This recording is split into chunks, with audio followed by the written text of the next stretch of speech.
परमेश्वर की विधियों पर चलोगे, परमेश्वर की विधियों पर चलोगे, और परमेश्वर की विधियां तुम तब तक नहीं चल सकते जब तक तुम परमेश्वर के वचन को ना पढ़ लो।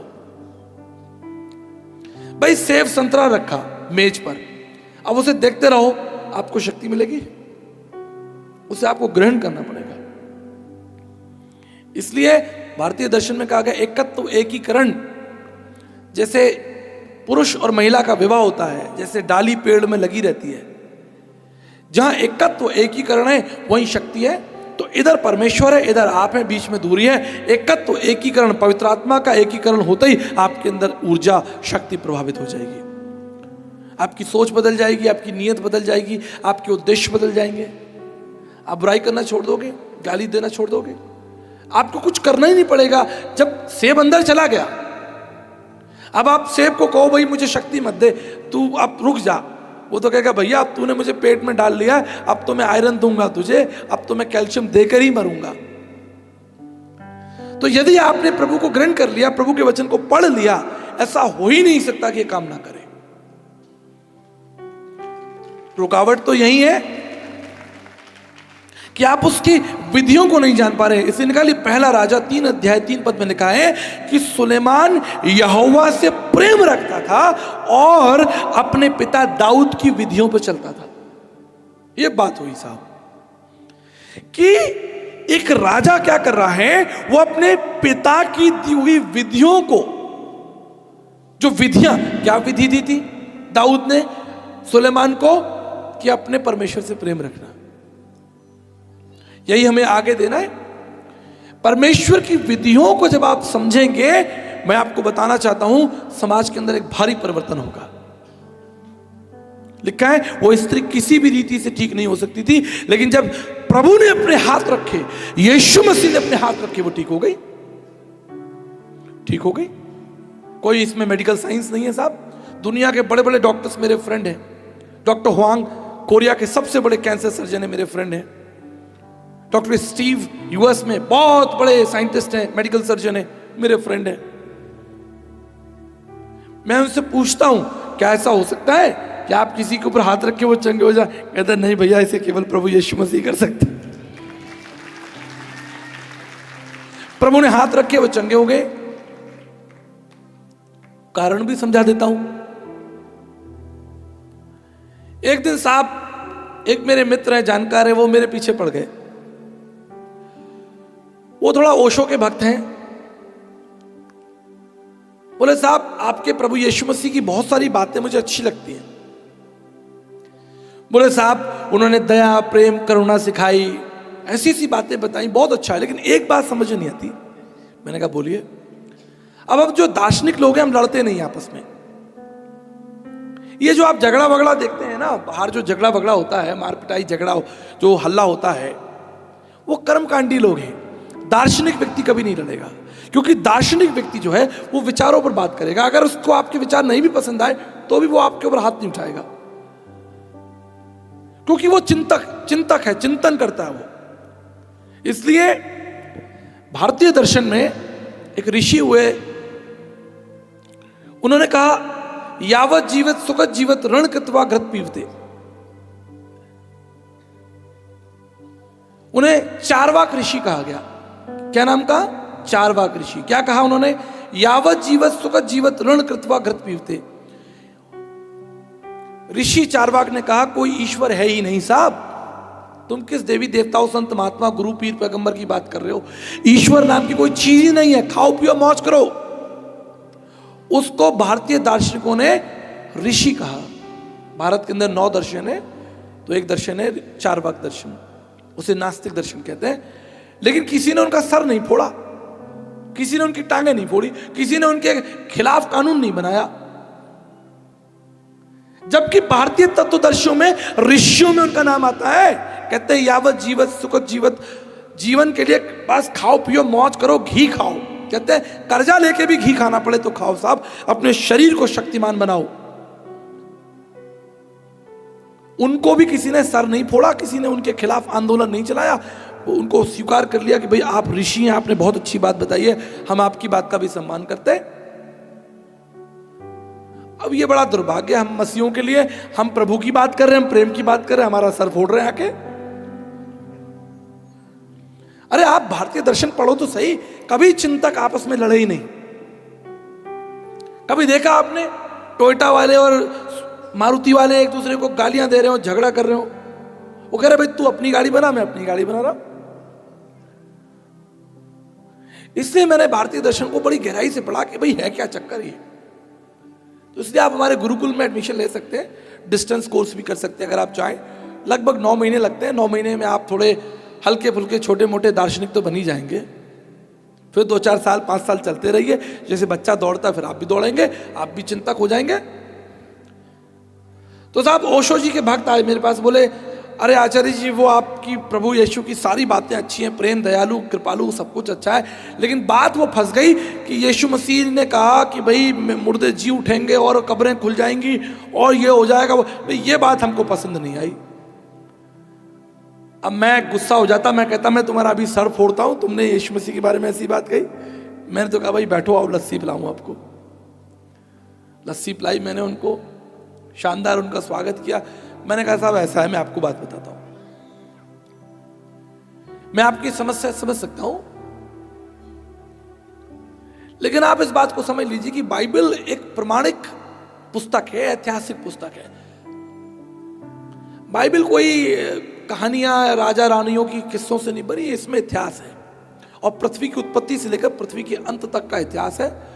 और हर एक विषय और वस्तु, स्थान और आदमी जिसका नाम लिखा गया है वो इतिहास का आदमी रहा है। राजा क्षयर्ष 127 प्रांतों में उसका हुकूमत थी। अब आप माने ना माने राजा था वो तो इतिहास का। अब महात्मा गांधी हैं, महात्मा गांधी ने हमारे देश को आजादी दिलाने के लिए संघर्ष किया, तो ये तो इतिहास है, इसे आप कैसे मिटाएंगे? मिटा देंगे आप? मुझे बताइए, कोई नहीं मिटा सकता। अब मोदी जी हमारे प्रधानमंत्री साहब हैं, अब 50 साल बाद पीछे मुड़कर देखा जाएगा, पूछा जाएगा कि भाई हाँ तो इतिहास है, उनको आप मिटा ही नहीं सकते।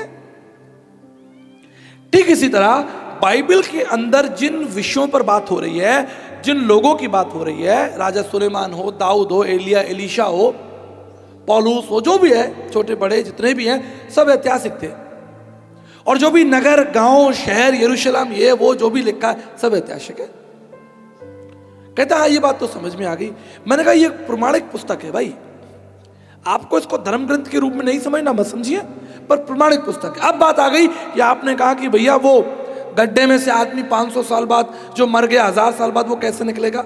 मैंने कहा अब आप बैठो लस्सी पियो, मैं बताता हूं आपको।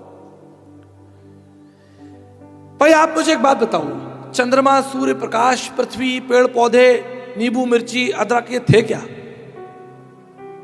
ये थे क्या? नहीं थे। प्रभु ने कहा हो गया, उजियाला हो, उजियाला हो गया। 3,20,000 किलोमीटर प्रति सेकंड, कितना? 3,20,000 किलोमीटर प्रति सेकंड सूर्य का जो प्रकाश है ना, प्रकाश की गति, एक्चुअली प्रकाश की गति समझ लीजिए। प्रकाश था थोड़ी, प्रभु ने कहा प्रकाश बन गया। प्रभु ने कहा पेड़ पौधे बन जाए, बन जाए, बन गए। हिरन बन जाए, बन जाए। तो इससे क्या फर्क पड़ता है कि वहां कब्र में मिट्टी है या नहीं है, उसके अंदर हड्डी है, खून है कि नहीं है? प्रभु कहेगा बन जाएगा। भाई आपको क्या तकलीफ हो रही? प्रभु ने कहा उजियाला हो, उजियाला हो गया। प्रभु ने कहा मैं तो हिरन बनाऊंगा, मोर बनाऊंगा, कबूतर बनाऊंगा। थे क्या हिरन, मोर, कबूतर? आप मुझे बता दो। कोई नहीं था। प्रभु ने कहा बन गया। तो उस कब्र के अंदर अगर हड्डी नहीं भी है, उसके अंदर रक्त नहीं भी है, कोई दिक्कत नहीं, कोई फर्क नहीं पड़ता। हमारा प्रभु कहेगा और मिट्टी में से आदमी निकलेगा। जैसे आदम निकला हम भी निकलेंगे। तब सोच में पड़ गया। मैंने कहा बाइबल को व्यवस्थित रूप से पढ़िए। यदि आप प्री वाइड समझते हैं, पहले से ही सोचकर आया कि भैया मैं इसमें से उसमें कमियां निकालूंगा, तो आपको नहीं समझ में आएगा। You not need to be pre-wired. You have to be obedient, faithful, humble yourself. नहीं पसंद आया कोई बात नहीं, पर यदि पढ़ना चाहते हो, रुचि चाहते हो, तो थोड़ा गहराई में डाल डालो। तो क्या वचन है? सुलेमान यहोवा से प्रेम रखता था और अपने पिता की विधियों पे चलता था। अब मेरी बात समझ लीजिए। दुनिया में जो भी चीजें चल रही हैं वो सुचारू रूप से चल रही हैं यदि वो विधियों पर चले, नियम पर चले। हवाई जहाज चल रहा है, विधि पे चल रहा है। पायलट अपना काम कर रहे, एयर होस्टेज अपना काम कर रहे, टिकट बेचने वाला अपना काम कर रहे, CISF अपना काम कर रहा, एयरपोर्ट अथॉरिटी अपना काम कर रहा। सब व्यवस्थित रूप से विधियों को फॉलो कर रहे हैं, सब बढ़िया चल रहा है। जहां कोई विधि को छेड़ेगा, गड़बड़ करेगा, वहां पर नुकसान होगा, अनर्थ होगा। इसलिए हमारे जीवन में कई बार जो सताव है, उथल पुथल है, निराशा है, कमजोरी है, समस्याएं, उसके पीछे एक ही कारण है। आप डॉक्टर के पास जाते, डॉक्टर साहब मैं बीमार हो गया, डॉक्टर साहब कहते हैं क्या खाया तुमने, क्या किया, हड्डी तुड़वा के पहुंचे, कैसे टूटी, डॉक्टर पूछेगा ना कैसे टूटी, तेज बाइक चला रहा था मैं, टूट गई हड्डी। जब भी आप विधि को तोड़ेंगे आप फंस जाएंगे, गिरेंगे, टूटेंगे, निराशित होंगे, चोट लगेगी। इससे बाइबल में एक मेरा बहुत प्रिय वचन है, मैं तो कभी कभी लेट जाता हूं उस वचन को खोलकर। भजन संहिता 119:71, साम 119:71 यहां लिखा है, मुझे जो दुख हुआ वो ठीक ही हुआ कि मैं तेरी विधियों को सीख सकूं। और मैं तैयार हूं। मेरे जीवन में बहुत उथल पुथल होती है, बहुत समस्याएं आती है, बहुत निराशाएं आती हैं। मैं समझ जाता हूं कि अच्छा बाबूजी आप विधि तोड़ रहे हो परमेश्वर की, कहीं कोई तुम विधि परमेश्वर की तोड़ रहे हो, तभी तो ये हो रहा है। जैसे ये प्रकाश हमको आवश्यक है, ऐसी आत्मिक प्रकाश चाहिए। दाऊद ने इस बात को स्वीकार कर लिया कि मुझे जो दुख हुआ वो भला हुआ कि मैं तेरी विधियों को सीख सकूं। यही सुसमाचार है, यही शुभ संदेश है, ये प्रहार करता है। मैं आपको बताना चाहता हूं, सुसमाचार जब प्रहार करता है ना, जब परमेश्वर का वचन प्रहार करता है, इससे आप टूटते नहीं हो बल्कि आपका निर्माण होता है। भाई आप ट्रेन से टकराओगे, बस से टकराओगे, दीवार से टकराओगे तो टूट फूट हो जाएगी, सर में फूट लग जाए, आदमी दो टकरा जाए, नीचे एक तो गिरेगा। लेकिन जब तुम सुसमाचार से टकराओगे, जब तुम प्रभु यीशु मसीह से टकराओगे, जब आप तुम परमेश्वर के सिद्धांतों से टकराओगे, तुम टूटोगे फूटोगे नहीं, तुम्हारा पुनः निर्माण होगा, तुम्हारे चरित्र का, तुम्हारे विवेक का, तुम्हारे आनंद का। उन घड़ों में दाखरस नहीं था, प्रभु ने हमारे कदम रख दिया। बोले अच्छा दाखरस खत्म हो गया, अभी आता हूं। उठ के गए, बोले भैया इसमें पानी भर दो।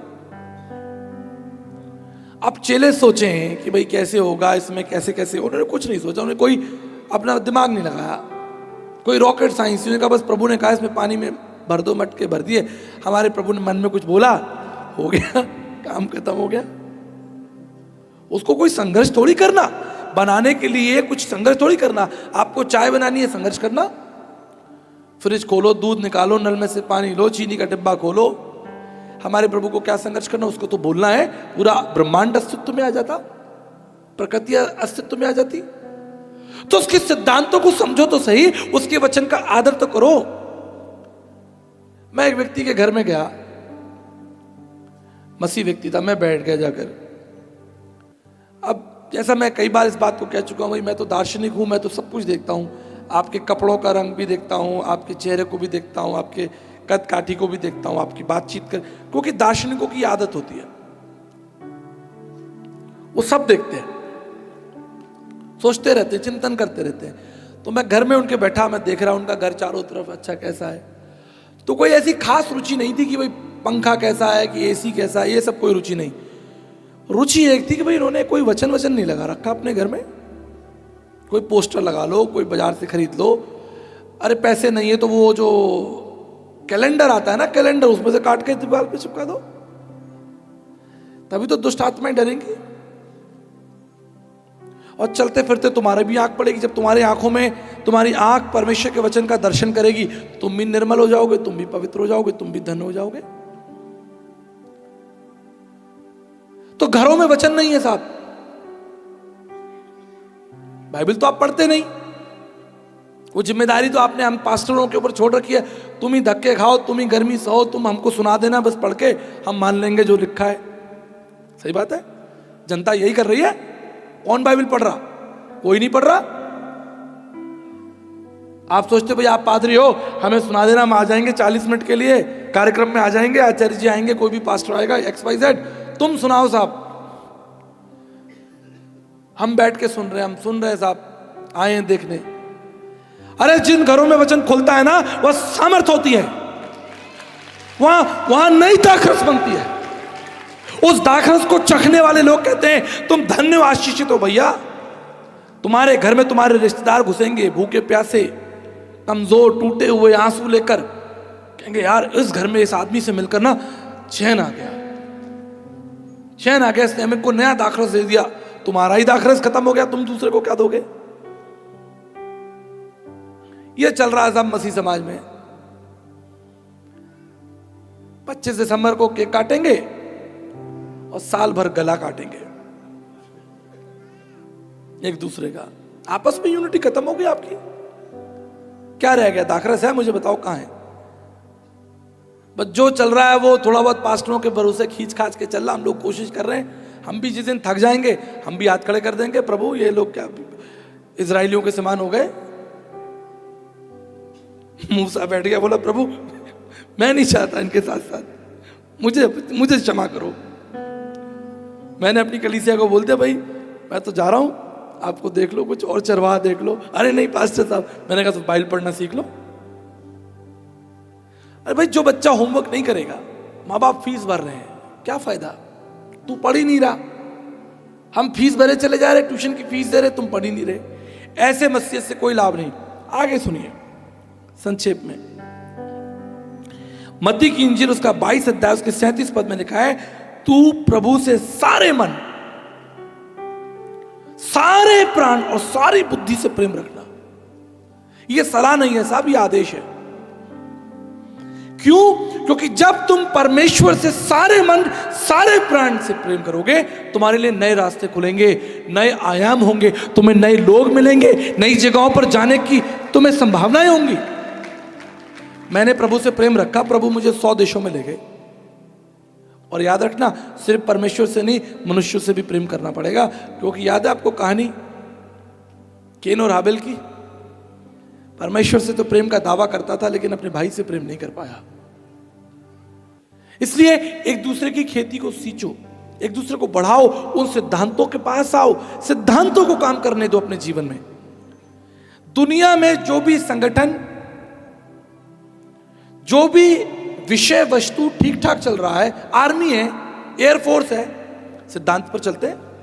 5 बजे उठना है मतलब उठना है, दौड़ पे जाना है जाना है।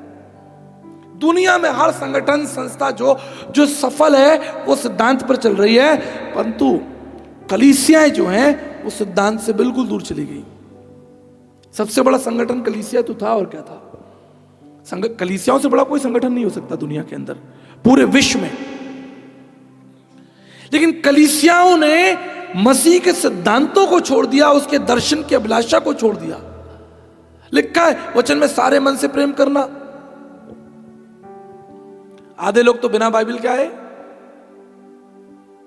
ना तुम्हारे पास पेन है, ना तुम्हारे पास डायरी है, क्या लिख के ले जाओगे? मैंने क्या प्रचार किया? हमारे यूट्यूब के भरोसे बैठे रहोगे, यूट्यूब पे दोबारा सुन लेंगे। अरे दोबारा सुनना थोड़ी होता, लिख लो, लिख लिख कर प्रचार करता हूं मैं, ऐसी डायरियां बनाता हूं, कम से कम हजारों पेज, हजारों डायरियां लिख लिख कर।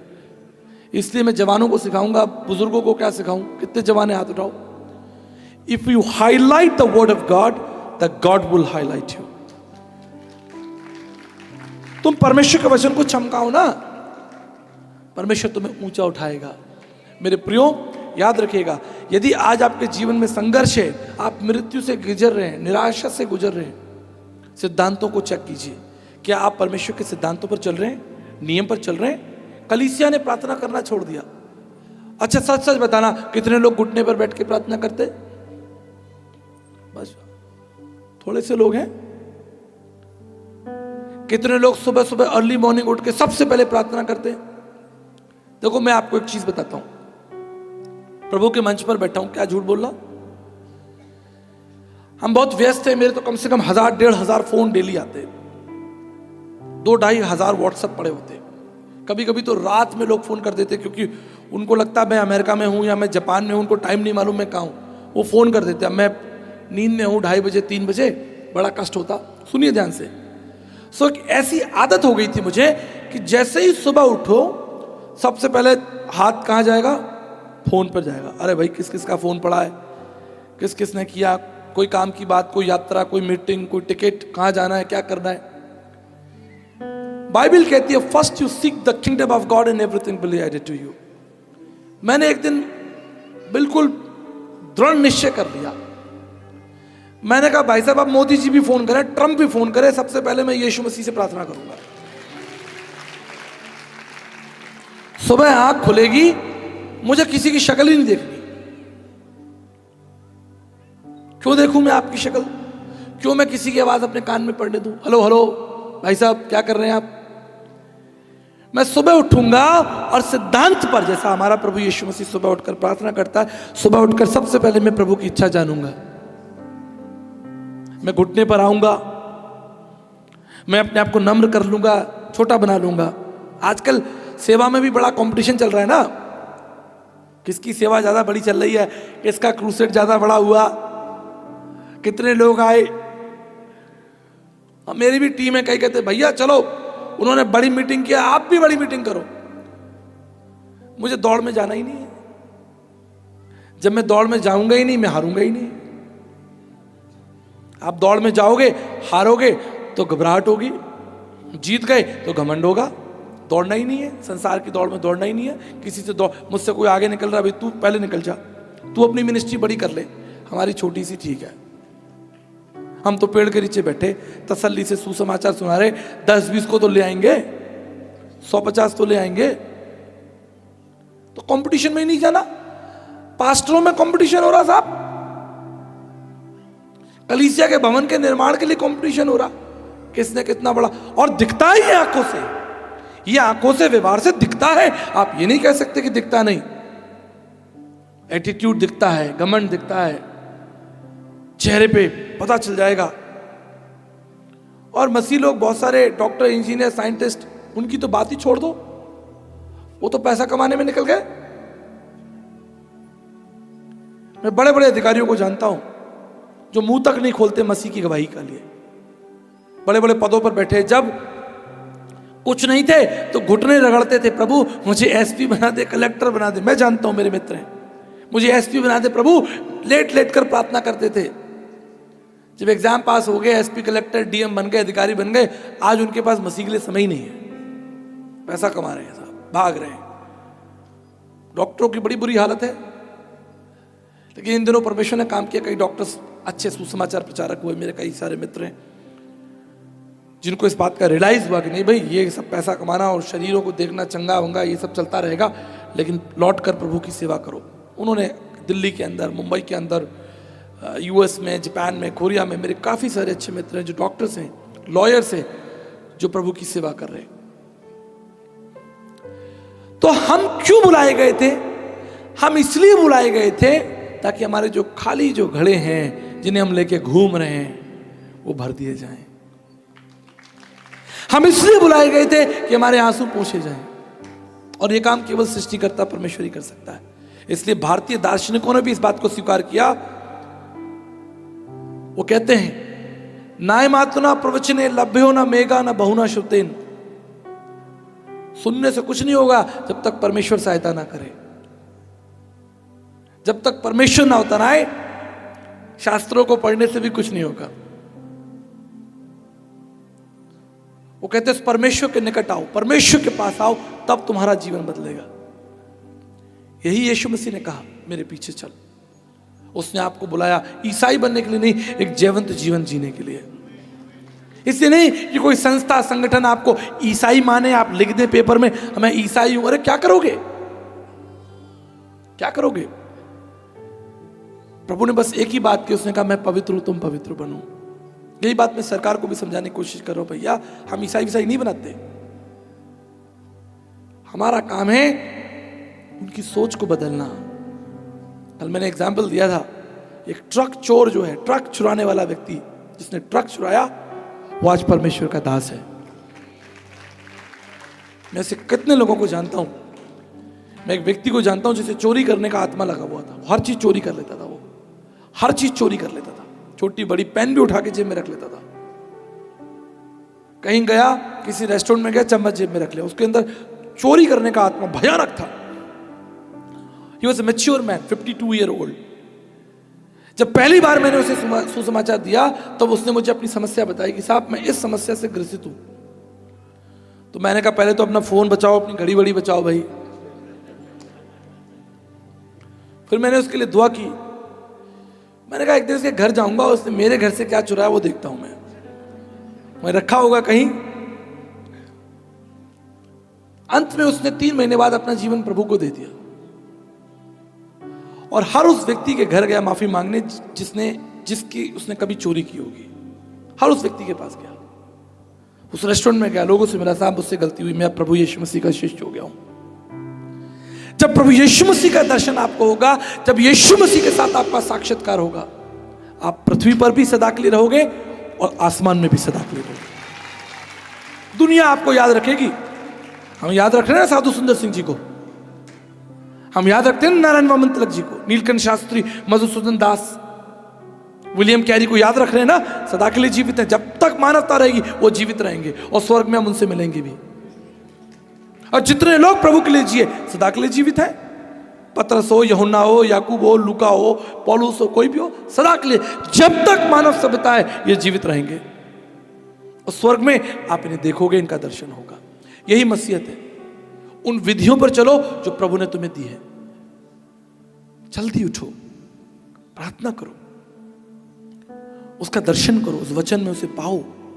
वो बात करेगा, आप पढ़ोगे वो बात करेगा आपसे। जीवित है ना, मरा हुआ होता तो क्या बात करता। यही कारण है कि मैं प्रभु यीशु मसीह की सेवा करता हूं। हमारी 4 पीढ़ियां प्रभु यीशु मसीह की सेवा कर रही हैं। हमारे नाना जी, हमारे दादाजी वगैरह जो मदर टेरेसा के साथ में उन्होंने कोड़ियों की सेवा की, सब सेवक थे परमेश्वर के। और अगली पीढ़ी भी हमारी तैयार हो रही है। मैं और पास्टर विलियम रियल ब्रदर्स हैं, जो आराधना कर रहे थे पास्टर विलियम, वो मेरे रियल छोटे भाई हैं। हम सब ने एक ही बात को ठाना कि हम परमेश्वर की सेवा करेंगे। मैं और मेरा घराना प्रभु की सेवा, माता जी, पिताजी, बच्चे, पत्नी, बहनें, सब प्रभु की सेवा कर रहे हैं, क्योंकि हमने जीवन के सत्य को जान लिया। इससे मैं आपके शहर में आया हूं। आपको बहुत ज्यादा ज्ञान देने नहीं आया, आपको फॉल्स मोटिवेशन देने नहीं आया। साहब सब अच्छा होने जा रहा है, कुछ नहीं अच्छा होगा यदि आप विधियों पर नहीं चलोगे। यदि पश्चाताप नहीं करोगे कुछ अच्छा नहीं होगा, कोई गारंटी नहीं है। पश्चाताप नहीं करोगे पाप नहीं क्षमा होंगे। घमंड नहीं छोड़ोगे उन्नति नहीं होगी। नम्र नहीं बनोगे प्रतिष्ठित नहीं होगे। कोई तुम्हें पसंद ही नहीं करेगा, कोई तुम्हारे संग बैठेगा नहीं। पता चल जाता है ना, जैसे परफ्यूम लगाते हैं ना, पता चल जाता है कि ये व्यक्ति परफ्यूम है। घमंड पता चल जाता है भाई। नम्र कर लो अपने आप को, छोटा कर लो अपने आप को, सबसे छोटे बन जाओ। देखो परमेश्वर तुम्हारे लिए बड़े बड़े रास्ते खोलेगा, तुम्हारे घरों में शांति होगी, तुम्हें जीवन जीने में आनंद आएगा, तुम्हें खुद खुशी होगी। जब आदमी स्वस्थ हो जाता है ना, अस्पताल से बाहर आता है स्वस्थ, उसका रोग, उसको कितनी खुशी होती है, मैं ठीक हो गया हूं, दर्द चला गया, अरे मैं ठीक हो गया। वो आनंद आपके जीवन में होगा कि मैं खुश हूं भाई। अगर एक रोटी कम भी मिल रही है मैं खुश हूं, मुझे संतोष है, मुझे बहुत खुशी है कि मैं प्रभु को जानता हूं। चार्ली ड्यूक के समान मैं परमेश्वर को जानता हूं। आपके हृदय में आनंद फूटेगा। कोई भी आपसे मिलेगा ना, उसके हृदय में आनंद फूटेगा आपसे मिलते ही। जैसे क्या होता था, कोरोना व्यक्ति के संपर्क में आ जाओ तुरंत कोरोना,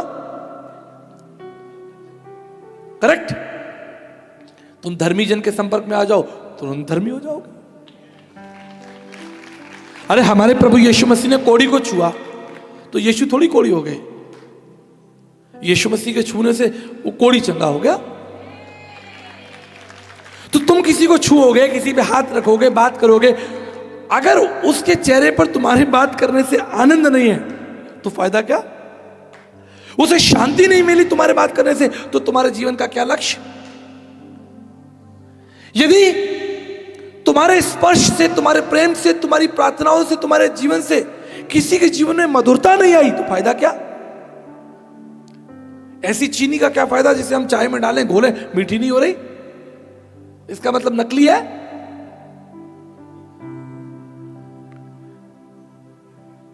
सब कुछ मार्केट में नकली चल रहा है, नहीं चल रहा है? बताओ, दवाई, मिठाई सब नकली चल रहा। ऐसी मसीह लोग भी नकली घूम रहे, मुखौटा लगा के, सब एक दूसरे को दिखा रहे कि मैं अच्छा हूं। अरे भाई, अपने लिए अच्छे बनो, तुम्हारे हृदय के अंदर ये आनंद फूट पड़े। तुम्हारे हृदय, तुम्हें किसी को क्या दिखाना, तुम्हारा हृदय ही तुमसे कहे कि तुम एक अच्छे व्यक्ति हो, तुम्हारा आत्मा ही तुम्हारे लिए कहे नहीं भाई तू एक सिद्धांतों पर चलने वाला प्रभु का जन है। तुम्हारी आत्मा ही स्वीकार कर ले, बड़े बड़े काम होंगे तुम्हारे जीवन से, बड़े बड़े अधिकारी तुम्हारे पास में आएंगे। यही मेरी सेवा की सफलता है। मैं बहुत सारे लोगों से कहता हूं इस बात को, मेरी जीवन की सफलता का सिर्फ एक दो सिद्धांत है, नम्रता, मनुष्यों से प्रेम, परमेश्वर से प्रेम। कई बार मुझे निमंत्रण मिलते हैं, साहब आप हमारे गांव में आएंगे, वहां छोटी सी कलीसिया, हम चले जाते हैं। नहीं जाने के समय में बड़ी दुर्बो होती है, वो कितनी बड़ी मीटिंग क्या है क्या नहीं है, चले जाते हैं। अभी मैं बड़ी बड़ी मीटिंग छोड़कर आ रहा हूँ, 40-40 हजार लोग मेरी मीटिंग में थे, अमेरिका के अंदर सारे मिनिस्टर्स थे। सुबह 5 बजे मीटिंग थी और 4:55, मैंने आपको फोटो दिखाए, 4:55 पे पूरा ऑडिटोरियम फुल था। सुबह मॉर्निंग में यहां लोग आ रहे हैं 8:30 पौने 9, 4:55 पर मॉर्निंग में कोलोराडो स्प्रिंग्स में पूरा ऑडिटोरियम फुल था, हजारों लोग थे। और मुझे मेरे जो आयोजक थे कहते सर आपको वहां पर आधा घंटा पहले चलना पड़ेगा, क्योंकि वो लोग वहां पर 4:55 पे बैठ जाएंगे, तो आपको भी हमारे संग जल्दी चला। मैं थका हुआ पूरी रात यात्रा करके आया, 2 बजे मैंने कहा चलो भाई, मैं और पास्टर विलियम पहुंच गए। सुबह 5 बजे शार्प परमेश्वर का वचन शुरू हुआ, मैंने बोलना शुरू किया, 1 घंटे तक बोलता रहा, बैठे रहे सारे अंग्रेज लोग। मैं आपको ये बात क्यों बता रहा हूं, दोनों तरीके से समझने की कोशिश कीजिए। मैंने अपनी नम्रता को प्रकट किया, प्रभु ने मुझे प्रतिष्ठित किया। परमेश्वर आपको आपके स्वभाव, जीवन और निर्णय के आधार पर ऊंचा उठाएगा। आपने निर्णय क्या लिया, कठोर निर्णय लिया तो प्रभु आपको कैसे ऊंचाइयों पर पहुंचा दे। वचन कहता है कि वो घमंड से बैर रखता है। इसलिए इस पूरी सभा का जो मैं आपको निचोड़ बताना चाहता हूं, वो निचोड़ यह है कि परमेश्वर की विधियों पर वापस लौटाइए। प्रार्थना की विधि, वचन पढ़ने की विधि, संगति की विधि, प्रेम करने की विधि, क्षमा करने की विधि। किसी ने आपको कष्ट दिया, क्षमा कर दो, क्षमा कर दो, उसको रिलीज कर दो, जाने दो, कोई बात नहीं। करुणा की विधि, सेवा की विधि। अब आपके शहर में सेवा हो रही है, पास्टर साहब ने हमारे ऑफिस में फोन किया, हमने हाँ किया, हमने आते हैं, परंतु कितने लोगों ने उनको सहयोग दिया होगा आप जानते हो, आपका मन जानता है कितने लोगों ने उन्हें सहयोग दिया। हमारे शहर में मीटिंग होती, सबसे पहला मेरा फोन जाता है, और जयपुर के अंदर या स्थानीय लोगों में आपको कुछ भी जरूरत है हमें बताइए, मैं अपनी सारी गाड़ी घोड़ा सब स्टाफ टीम सब लगा देता हूँ। बाइबल सोसाइटी ऑफ इंडिया के लोगों ने संपर्क किया जयपुर में, बोले भैया हमें 3 दिन का 4 दिन का पूरा मीटिंग करना है। बोला आप आइए, निश्चिंत होकर आइए, सारा इंतजाम हम करेंगे। पूछ लीजिएगा आप दिल्ली हेड ऑफिस से फोन करके, सारा इंतजाम उनका हमने कर दिया, रहने का, खाने का। हैरान हो गए, कहते साहब, मैंने कहा आप हमारे शहर में आए, जयपुर शहर में आए, स्वागत है आपका, पधारो हमारे देश, सारा बोझ हम उठाएंगे आपका। तो आपके शहर में जब कोई सभा हो रही है, संगति हो रही है, बोझ उठाइए। स्थानीय पासवान को फोन करके पूछिए, जो मीटिंग करा रहे, पूछिए भाई क्या मैं आपकी मदद कर सकता हूं, गाड़ी भेजूं, घोड़ा भेजूं, आदमी भेजूं, अपने चर्च से वॉलंटियर भेजूं। और आप चाह रहे हैं कि परमेश्वर बड़े बड़े काम करे। मैं इस स्त्री के विषय में अंतिम बात बताकर प्रार्थना करना चाहता हूं। ये कष्ट में थी, कष्ट में थी, लेकिन सही जगह पर खड़ी थी। यही रहस्य। यदि आप परमेश्वर के निकट हैं, कष्ट कितना भी गहरा हो, परमेश्वर आप पर हाथ रखने के लिए तैयार है। आपको उसके सामने आना पड़ेगा। कष्ट कितना भी गहरा हो, आंसू कितने भी गहरे हो, चिंताएं कितनी भी हो, बच्चों की, परिवार की, समाज की, सेवा की, कलीसिया की, कितनी भी चिंताएं हो, बस आप सही स्थान पर खड़े रहिए, सही सिद्धांतों पर खड़े रहिए। वो आपका बोझ उठाने के लिए तैयार है। 1994 में ओलंपिक हुआ, बहुत से धावक तैयार थे उस 400 मीटर दौड़ को दौड़कर इनाम पाने के लिए। डेरिक रेडमॉन्ड अच्छा दौड़ रहा था। 63,000 लोग स्टेडियम में बैठे थे। उस दौड़ को देख रहे थे, दौड़ का आनंद लिया जा रहा था, तालियां बज रही थी। तभी अचानक डेरिक रेडमोंड नीचे गिर गया और उसके पैर की हड्डी चटक गई। उसने उठकर दोबारा दौड़ने की कोशिश की, लेकिन दौड़ नहीं पाया क्योंकि उसके पैर में बहुत पीड़ा थी, बहुत दर्द था। उसके सारे साथी आगे निकल गए, सारे मित्र आगे निकल गए। उन्हें देखता रहा, उसके सारे मित्र आगे निकल गए और डेरिक रेडमोंड दौड़ में बीच मैदान में खड़ा रहा। कोई सहायता नहीं, कोई मदद नहीं, कोई आशा नहीं। तभी अचानक 63,000 लोगों की भीड़ में से एक व्यक्ति दौड़ता हुआ डेरिक रेडमोंड के पास में आया, उसे गले लगाया, उसके आंसू पूछे। डेरिक रेडमोंड ने मुड़कर देखा, बोले पिताजी आप यहां? क्योंकि ओलंपिक के मैदान में केवल धावक ही अलाउड होता है, आपकी रिश्तेदारी, आपकी पत्नी, बच्चे वहां नहीं जा सकते। कहते पिताजी आप यहां? उसे रोका गया था गेट पर, पुलिस ऑफिसर्स ने उन्हें रोका, उसे सबको धक्का दिया, उसके पिता ने सबको नीचे गिरा दिया। वो दौड़ता हुआ मैदान में आ गया, डेरिक को उठाया, उसके आंसू पूछे। डेरिक रेडमोंड ने एक बात अपने पिताजी से कही। उसने कहा पिताजी मैं क्षमा चाहता हूं, मैं ये दौड़ तो हार गया, I have lost this race, लेकिन मेरी सहायता करो, मेरी मदद करो, मैं इस दौड़ को पूरा करना चाहता हूं। डेरिक रेडमोंड के पिता ने उसका सारा बोझ अपने कंधे पर ले लिया और धीरे धीरे धीरे धीरे डेरिक को उस फिनिश लाइन तक पहुंचा दिया। डेरिक दौड़ तो हार गया, लेकिन उससे अपनी दौड़ पूरी कर ली। हम सब अपने पापों में गिर चुके हैं, अपने अहंकार में। हम सब हारे हुए लोग हैं, कमजोर हैं। लेकिन तभी आसमान की महिमा को छोड़कर वो हमारे बीच में उतर आया। उसे कहा अपना बोझ मुझ पर डाल दो, and I will take care of you.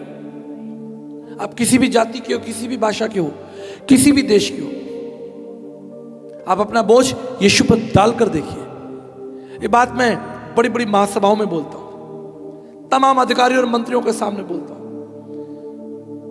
कुछ लोग इस बात से घबराते हैं, चिंतित हो जाते हैं, और ये आप गहरी बात, हम दार्शनिक लोग हैं, हमारा अधिकार है, हम भारतीय दर्शन के छात्र, हमारा अधिकार है बोलना, चिंतन करना, और ये अधिकार हमें भारतीय दर्शन से, इंडियन कॉन्स्टिट्यूशन से और परमेश्वर की सामर्थ से मिलता है। क्या करेगा मनुष्य? शरीर को घात करेगा, शहीद हो जाएंगे। जब तक मानव जाति रहेगी हमारा नाम रहेगा। अरे हमारे गुरु नहीं डरे, हमारे गुरु नहीं डरे, साधु सुंदर सिंह कभी नहीं डरे, हानि उठाई, दुख उठाया, पैदल चले, कभी डरे नहीं। परमेश्वर के श्रेष्ठ दास पंडित धर्म प्रकाश शर्मा जी, पुष्कर ब्रह्मा मंदिर के प्रधान पुरोहित, राज्यसभा सांसद, महात्मा गांधी के शिष्य, इंदिरा गांधी के सलाहकार, लेकिन 1981 में उन्होंने अपना जीवन यीशु मसीह को दे दिया। पूरे हिंदुस्तान में हड़कंप मच गया। धर्म प्रकाश शर्मा जी, इंदिरा गांधी हैरान हो गई, सारे मिनिस्टर्स, पूरी कांग्रेस हैरान हो गई, अखबारों में छप गया, धर्म प्रकाश accepted Christ. Dharam Prakash Sharma the son of Pushkar chief priest, अपना जीवन यीशु मसीह को दे दिया। लेकिन डरे नहीं, हमारे दादाजी नहीं डरे, हमारा बाप नहीं डरा। संपत्ति छोड़ने ले जाओ, क्या करोगे? मार डालोगे। हमारा प्रभु नहीं डरा, हमारा यीशु नहीं डरा। हालेलुया। जो विधि पर चलेगा परमेश्वर उसके साथ होगा। परमेश्वर आपके साथ है, आपको सहारा देने के लिए, आपको हिम्मत देने के लिए, और वो दौड़ जो आप हार गए उस दौड़ को पूरा कराने के लिए।